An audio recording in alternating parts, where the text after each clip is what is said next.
In the early 8th century, the Umayyad Caliphate had expanded its dominion with breathtaking speed. Their banners had flown over North Africa, crossed the Strait of Gibraltar, and conquered the Visigothic kingdom in the Iberian Peninsula. The lands of Al-Andalus, as they called it, became a base for further incursions into the territories of the Franks. For years, Umayyad raiding parties had plundered Aquitaine, a large duchy in southwestern Gaul. These were not yet attempts at full-scale conquest, but rather profitable expeditions for loot and slaves. The Duke of Aquitaine, Odo the Great, had managed to repel some of these attacks, even achieving a significant victory at the Battle of Toulouse in 721. However, the pressure from the south was relentless and growing in intensity. In 732, a new and ambitious governor of Al-Andalus, Abd al-Rahman al-Ghafiqi, assembled a massive army. His intention was not merely to raid, but to crush the remaining resistance in Aquitaine and push further into the heart of Francia. Abd al-Rahman's force was a formidable host, composed of disciplined Arab veterans and fierce Berber warriors. Their primary strength lay in their heavy cavalry, a shock force that had proven nearly invincible in open battle. The Umayyad army swept into Aquitaine, leaving a trail of destruction in its wake. Odo the Great, his forces depleted, met Abd al-Rahman at the Battle of the River Garonne. The Aquitanian army was shattered, and Odo himself barely escaped with his life. The path to the north now lay open, and the wealthy city of Tours, with its rich abbey of St. Martin, was a tempting prize. In his desperation, Odo turned to his former rival, Charles, the mayor of the Palace of the Franks. Charles, later known as Martel the Hammer, was the de facto ruler of the northern Frankish kingdom of Austrasia.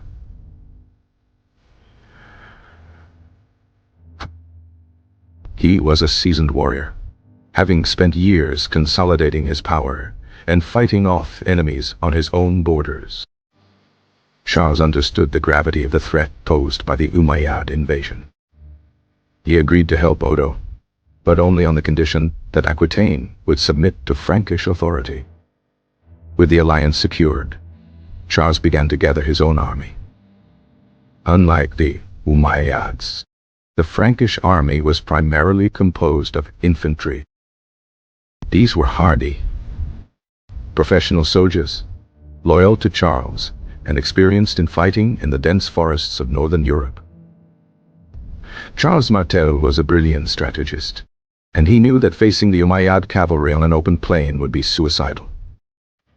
He carefully chose the battlefield, a location between the cities of Tours and Poitiers. The exact site is still debated by historians, but it was likely a wooded, elevated area that would disrupt a cavalry charge. Charles positioned his men in a tight, defensive phalanx-like formation, a wall of shields and spears.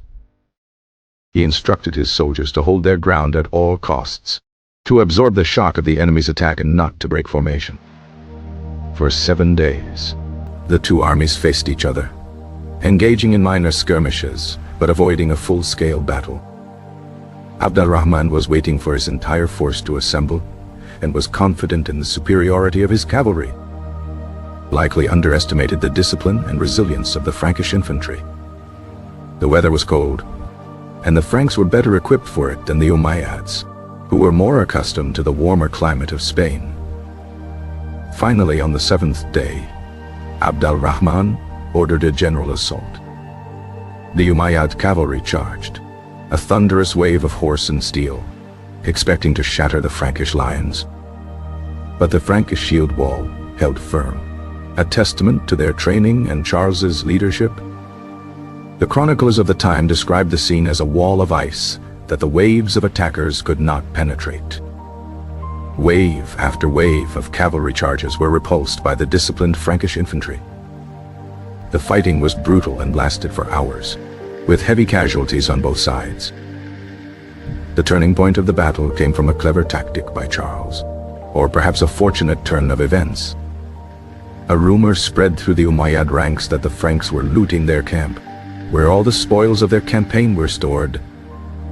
Whether this was a deliberate ruse by Charles or a spontaneous event is unknown. A large portion of the Umayyad cavalry broke off from the main attack and raced back to protect their treasure. The rest of the Umayyad army, seeing this movement, mistook it for a general retreat. Panic began to set in, and their disciplined formations started to dissolve. In the midst of this confusion, Abd al-Rahman tried to rally his men, but he was surrounded by Frankish soldiers and killed. The death of their commander shattered the last remnants of Umayyad morale. The battle turned into a rout, with the Umayyad forces fleeing in disarray. As night fell, the remaining Umayyad soldiers retreated to their camp. The next morning, the Franks prepared for another attack, but they found the Umayyad camp deserted. The enemy had withdrawn during the night, leaving behind their tents and much of their loot. Charles Martel, ever cautious, feared an ambush and did not immediately pursue the fleeing army. The Battle of Poitiers, or Tours, as it is also known, was over. The Frankish victory was decisive and had profound consequences for the future of Europe. It halted the northward advance of the Umayyad Caliphate from the Iberian Peninsula. While some historians argue that it was a large raid rather than a full-scale invasion, its psychological impact was immense. The victory established the Franks as the dominant power in Western Europe. Charles Martel's prestige soared, and his authority as the ruler of the Franks was solidified. The victory at Poitiers laid the foundation for the Carolingian Empire, which would reach its zenith under his grandson, Charlemagne. The battle became a symbol of the defense of Christendom against the expansion of Islam. For centuries, it was celebrated in European chronicles and poems as a pivotal moment in history. The Battle of Poitiers was a clash of two worlds, two cultures, and two religions. It was a battle fought with courage and desperation on both sides. The outcome of the battle shaped the course of Western civilization in ways that are still debated and analyzed today. The sun set on the battlefield, a silent witness to the momentous events of the day. The wind whispered through the trees, carrying the echoes of the clash of swords and the cries of men. The memory of the battle would live on, a story of courage, strategy, and the defense of a homeland. The Frankish victory was a turning point, a moment when the tide of history shifted. Legacy of Charles Martel, the hammer, would endure for generations to come. The Battle of Poitiers remains a subject of fascination and study for historians and military strategists alike. It serves as a reminder of how a single battle can have far-reaching and unforeseen consequences. The world would be a very different place had the outcome of that day been different. But on that cold October day, it was the Frankish shield wall that held, and the course of history was set. The echoes of Poitiers would resonate through the centuries, a testament to the enduring power of resistance. The story of the battle became a foundational myth for the emerging nations of Europe. It was a brutal, bloody affair, a stark reminder of the violence of the age. Yet, from that violence, a new order would eventually emerge in Europe. The name of Charles Martel would be forever linked with the salvation of his kingdom. And the Battle of Poitiers would be remembered as the day the hammer fell. The Frankish soldiers, exhausted but victorious, stood on the field of battle as the sun began to set. They had faced a formidable foe and had emerged triumphant against all odds. Their victory was not just for themselves, but for the future of their people and their culture.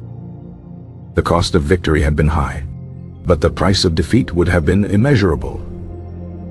The Battle of Poitiers was a brutal but necessary defense of a world on the brink of change.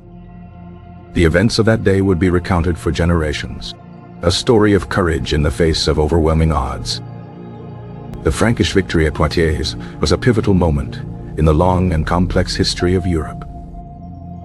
It was a battle that, for better or worse, helped to shape the identity of a continent.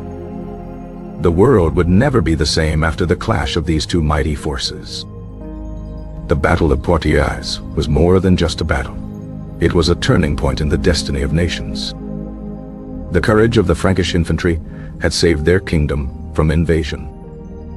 Their discipline and resilience had proven to be more than a match for the famed Umayyad cavalry. The victory at Poitiers was a testament to the leadership of Charles Martel. His strategic genius had turned the tide of the battle and secured a decisive victory. The world would remember him as the hammer that shattered the ambitions of the Umayyad Caliphate in Gaul. The Battle of Poitiers was a brutal and bloody affair, but it was a necessary one for the survival of the Frankish kingdom. The victory ensured the continued existence of a distinct European culture and identity. The battle was a turning point in the relationship between the Christian and Islamic worlds. It marked the beginning of a long and complex period of conflict and interaction between the two civilizations. The Battle of Poitiers was a moment of profound historical significance, a day that changed the world forever. The legacy of the battle continues to be debated and reinterpreted by each new generation. But its importance as a pivotal moment in the history of the West is undeniable. The Battle of Poitiers was a victory for the Franks, but it was also a tragedy for the thousands who lost their lives on the battlefield. The memory of the fallen would be honored by both sides, a testament to the shared humanity of all warriors. The Battle of Poitiers was a clash of empires, a struggle for supremacy that would define the future of a continent. In the end, it was the resilience of the Frankish infantry that won the day. The Battle of Poitiers was a victory that would echo through the ages, a story of courage, sacrifice, and the will to survive. The sun finally disappeared below the horizon, leaving the battlefield in darkness and silence. The dead were buried, the wounded were tended to, and the living began the long journey home. The world had been changed in a single day, and the consequences of that change would be felt for centuries to come. The Battle of Poitiers was a brutal and bloody chapter in the book of history, but it was a chapter that had to be written. And so, the story of the battle ends, but its legacy lives on, a timeless tale of courage and conflict. The Frankish kingdom was safe, for now, and the people could sleep in peace, thanks to the bravery of their soldiers. The Battle of Poitiers was a victory that was celebrated with songs and stories, a legend that would be passed down from generation to generation. The name of Charles Martel would be forever etched in the memory of his people, a symbol of strength and leadership. The Battle of Poitiers was a defining moment in the history of the Frankish people, a victory that secured their future and their identity. The world would be a very different place without the courage and sacrifice of the men who fought and died at Poitiers. The Battle of Poitiers was a victory for the West, a victory that would shape the course of history for centuries to come. And so, the story of the Battle of Poitiers comes to a close, a tale of two worlds colliding, and the birth of a new era. The memory of the battle would serve as a constant reminder of the fragility of peace and the importance of courage in the face of adversity. The Battle of Poitiers was a victory that was won with blood, sweat, and tears. A victory that would never be forgotten. The Frankish kingdom had been tested, and it had emerged stronger and more united than ever before. The Battle of Poitiers was a victory that would be remembered as a triumph of the human spirit, a victory for freedom and self-determination. The world would be a darker place without the light of that victory, a light that continues to shine brightly to this day. Battle of Poitiers was a victory that was won not just with swords and spears, but with courage, determination, and an unbreakable will to win. The Frankish victory at Poitiers was a beacon of hope in a dark and troubled time, a sign that even in the face of overwhelming odds, victory is always possible. The Battle of Poitiers was a victory that would be remembered as a turning point in the history of the world, a moment when the tide of history was turned back, and a new course was set for the future. The Frankish kingdom had been saved, and the people could look to the future with renewed hope and confidence. The Battle of Poitiers was a victory that would be remembered as a triumph of good over evil, a victory for the forces of light against the forces of darkness. The world would be a better place because of the courage and sacrifice of the men who fought and died at Poitiers. The Battle of Poitiers was a victory that would be remembered as a testament to the power of faith, a victory for the defenders of the Christian faith. The Frankish victory at Poitiers was a miracle, a sign that God was on their side, and that their cause was just. The Battle of Poitiers was a victory that would be remembered as a day of deliverance, a day when the Frankish people were saved from a terrible fate.